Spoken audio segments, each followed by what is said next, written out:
भारत में one nation one election होता था। 1951-52 में वन नेशन वन इलेक्शन हुआ, 57 में वन नेशन वन इलेक्शन हुआ, 1962 में वन नेशन वन इलेक्शन हुआ। जब तक नेहरू जी प्रधानमंत्री थे तब तक वन नेशन वन इलेक्शन हुआ। गड़बड़ी शुरू हुई जब बेटी प्रधानमंत्री हुई, और बेटी के प्रधानमंत्री से ज्यादा गड़बड़ी शुरू हुई जब बेटी का बेटा राजनीति में इंटरेस्ट लेने लग गया।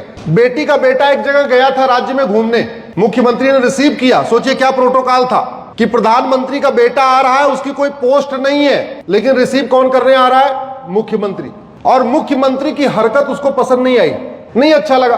क्या पता मुख्यमंत्री की बातचीत नहीं अच्छी लगी हो, क्या पता मुख्यमंत्री का कपड़ा ना अच्छा लगा हो, भगवान जाने क्या हुआ। एक हफ्ते पूरे घूमने के दौरान एक मंत्री था वहां पे, वो मंत्री बेटे को अच्छा लग गया। उसके बाद जब बेटा घूम के आया तो मां से बोला ये मुख्यमंत्री बेकार है, ये मंत्री अच्छा है। तो मां ने क्या किया, मंत्री को मुख्यमंत्री बना दिया और मुख्यमंत्री को, जोर से बोलिए जरा, और उसके बाद विद्रोह हो गया। विद्रोह हो गई, सरकार भंग हो गई। तो वन नेशन वन इलेक्शन की जो साइकिल टूटी है वो 1966 के बाद टूटी है, जब इंदिरा जी प्रधानमंत्री बनी। हालांकि 67 वाला जो इलेक्शन हुआ था उसमें प्रधानमंत्री इंदिरा जी थी, उस समय भी वन नेशन इलेक्शन हो गया था। लेकिन 77 के बाद बहुत तेजी के साथ राष्ट्रपति शासन लगना शुरू हुआ। दुनिया के 48 देशों में केवल वन नेशन वन इलेक्शन नहीं होता, संडे को इलेक्शन होता है। मतलब वहां 5 डे वर्किंग होती है। सैटरडे को पोलिंग बूथ जो पोलिंग कराने वाले हैं पहुंचते हैं, और संडे इलेक्शन हो जाता है, और मंडे से फिर काम शुरू हो जाता है। सोचिए जरा उन 48 देशों की सोच देखिए कि एक दिन छुट्टी न करना पड़े, इसलिए संडे इलेक्शन होता है।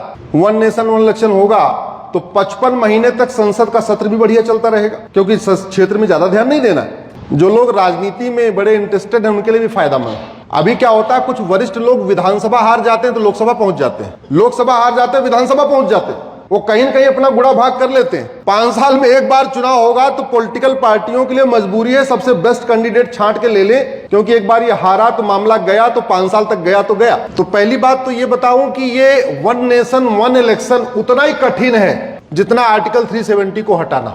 समझ गए आप? पहले 70 साल से क्या हो रहा था, आर्टिकल 370 हट ही नहीं सकती, बहुत दिक्कत आएगी, 2/3 बहुमत चाहिए, ये चाहिए, कहां से 2/3 आएगा। आर्टिकल 370 हटा कि नहीं हटा? जोर से बोलिए जरा। 2/3 की जरूरत पड़ी क्या? वैसे वन नेशन वन इलेक्शन भी आराम से हो जाएगा।